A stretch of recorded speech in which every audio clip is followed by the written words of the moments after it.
we do here is go back. Hei, orang-orang yang gak pernah dipanggil guru BK, lemah. Mending kalian nonton ini, Ikause. Ini adalah episode keempat dari series Kimi to Sekai ga Owaru Hine dari Japanese. So, yang belum menonton episode sebelumnya, silahkan nonton terlebih dahulu. Linknya ada di deskripsi, atau Anda bisa scroll sendiri di channel saya. Dan jangan lupa di subscribe.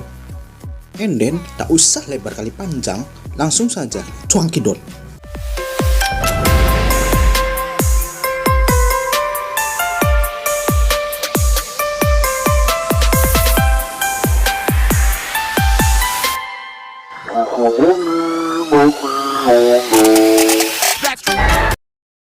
Keru shikabane desu. 生物学的には死んでる。の彼です。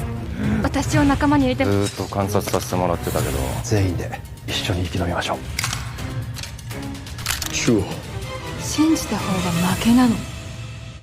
Melanjutkan dari episode sebelumnya di mana Mia yang hanya melakukan acting untuk menjebak Hibiki and friend, lalu Hibiki dan yang lain dikurung dan diikat di salah satu ruangan dan menunjukkan salah satu ruangan yang penuh dengan golem atau zombie.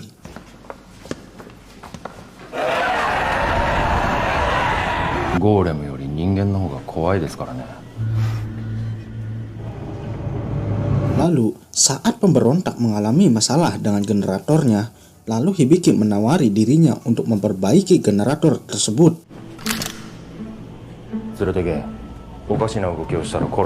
Di sisi lain, tentara dan para dokter berhenti karena terlihat asap dari tempat para pemberontak.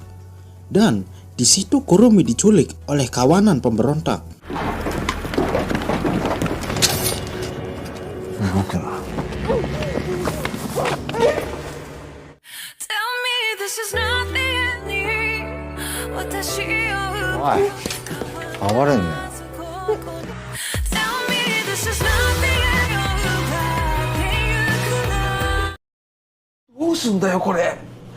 Di dalam ruangan, orang-orang sangat berharap kepada Hibiki agar menyelamatkan mereka, tak kecuali dengan Todoroki, dan menyebutnya Hibiki adalah seorang pengkhianat. Setelah memperbaiki generator, lalu Hibiki mengantongi sebuah alat semacam kunci Inggris, entahlah itu, lalu menyerang kedua orang pemberontak itu dan menguncinya di luar.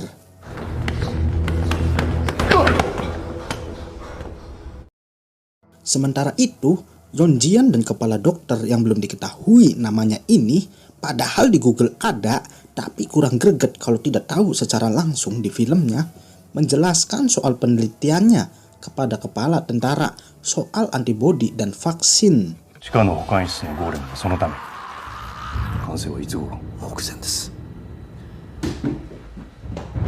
Lalu prajurit yang lain mengabarkan bahwa tentara yang lain telah diserang oleh teroris dan kepala dokter memerintahkan untuk melindungi Kurumi karena bagian penting dari penelitian vaksin. You know, vaksin?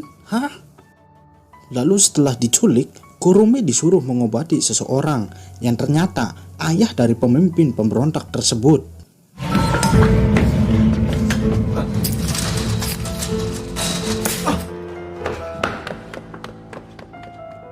And then, setelah mengobati, lalu anggota pemberontak lainnya mengabarkan bahwa Hibiki telah kabur kepada pemimpin mereka yang ternyata bernama Tsuboi Tsuboi. Welcome back ke yang lain. Kanae bertanya soal omongan Todoroki yang mengatakan Hibiki seorang pengkhianat, tapi yang lain tetap percaya kepada Hibiki. Mamiya Hibiki. Lalu si wadon ini, si Mia, datang dan mengabarkan Hibiki telah kabur sendirian dan meninggalkan yang lain, yang membuat semuanya tak percaya dengan hal itu.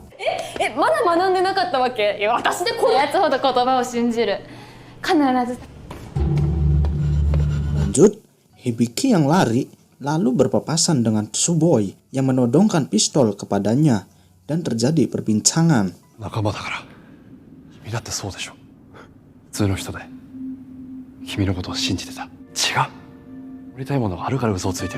Di sisi lain, ayah dari Tsuboi menjelaskan kenapa mereka bertahan di tempat itu.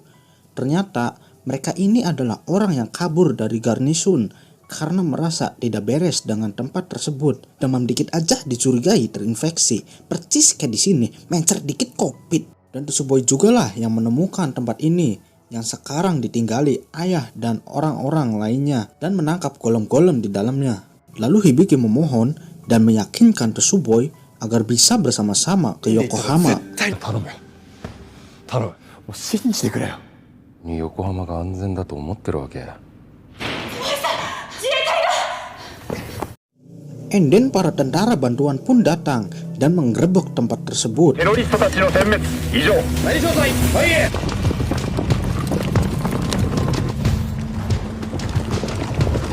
Dan Tsuboi memerintahkan untuk melepas golem-golem untuk mengulur waktu.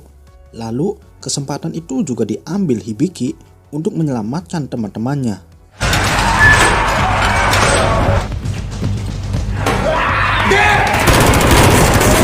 Di sisi lain, saat Hibiki akan membunuh satu golem, lalu si Mia mencegahnya, dan ternyata golem tersebutlah yang benar-benar pacarnya yang telah terinfeksi Mamam. 人が私のことゴーレムに噛まれた。でも信じてお願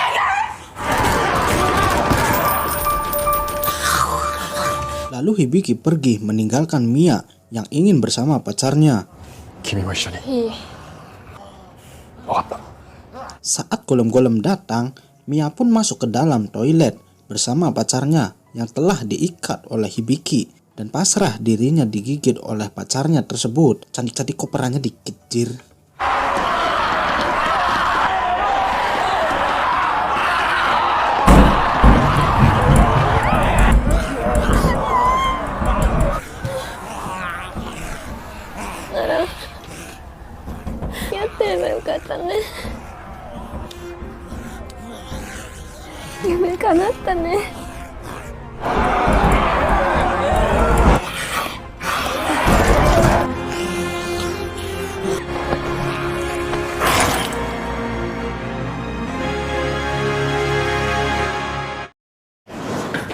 Saat semua melarikan diri, lalu ada satu anak kecil yang berterima kasih kepada Kurumi, dan Kurumi melihat cincin dari anak kecil tersebut, yang ternyata cincin tersebutlah yang hendak diberikan Hibiki kepadanya, dan anak tersebut mengatakan bagaimana dia mendapatkan cincin tersebut. 起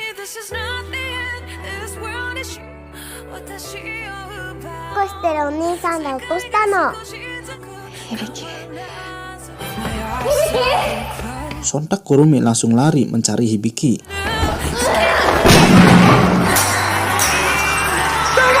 Di ambang kepasrahan, karena golem mulai memaksa masuk ke ruangan mereka dikurung, lalu datang Hibiki menolong mereka dengan api, karena golem-golem tersebut rentan terhadap cahaya dan api. すいません遅くなって 体内時計と思います。ゴーレムウイルスに感染力夜に活性化します。ゴーレムは光への感受性が強い、炎や熱に弱い。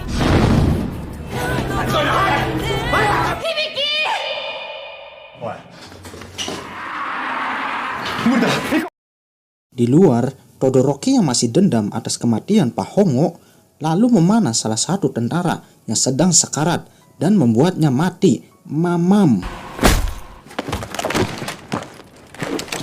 Geram dengan tingkah Todoroki, Hibiki pun marah dan terjadi perkelahian antara Todoroki dan Hibiki. やっと恩賞にしたな Lalu Todoroki balik marah dan menjelaskan, 木島さんのこと俺とこいつの作戦によって結局どうなったこいつさえいなければ今頃横浜についてたこいつとどっちが正しいのか俺が出てきます Lalu Hibiki akhirnya yang mengalah dan pergi meninggalkan mereka. Di sisi lain, belum sempat bertemu dengan Hibiki, namun Kurumi sudah diamankan oleh tentara dan ditunjukkan sesuatu dan dibawa kembali ke garnisun.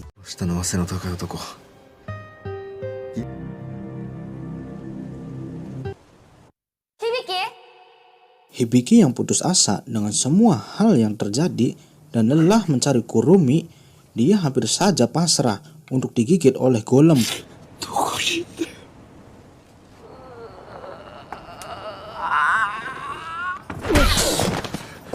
namun diselamatkan oleh Min Jun. Itulah, gak mungkin peran utama mati. Ya, dan yang lain pun kembali kepada Hibiki dan mempercayainya dan pergi bersama.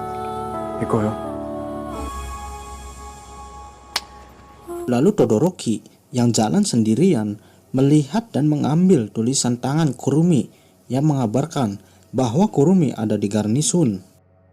Welcome back ke garnisun. Terjadi perselisihan kepala dokter dan sersan tentara. Ternyata kepala dokter inilah yang menyuruh merevisi soal laporan penembakan kemarin dan mencuri barang bukti CCTV. Belum sempat menangkap, namun sersan tentara tersebut sudah tersungkur jatuh karena keracunan minuman yang diberikan kepala dokter tersebut. Siapa sih ini orang? Bener-bener.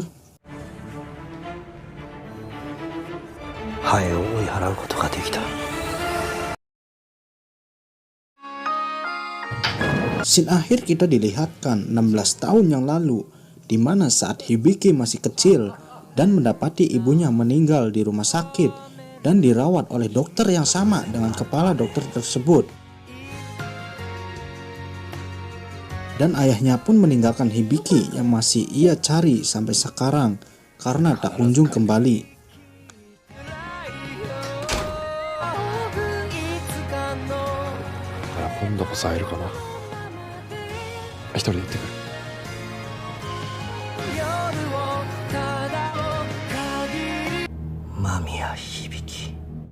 Next, episode 5 yang lebih epic. Maaf ya, untuk series ini saya upload seminggu sekali.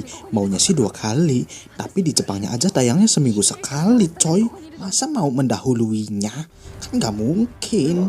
And then, saya, Bung Faisal undur diri. Tetap stay tune dan subscribe FSF Movie untuk next video. Gracias. Mengaku perawan, padahal sudah lebar. Ternyata gadunya segudang. Itulah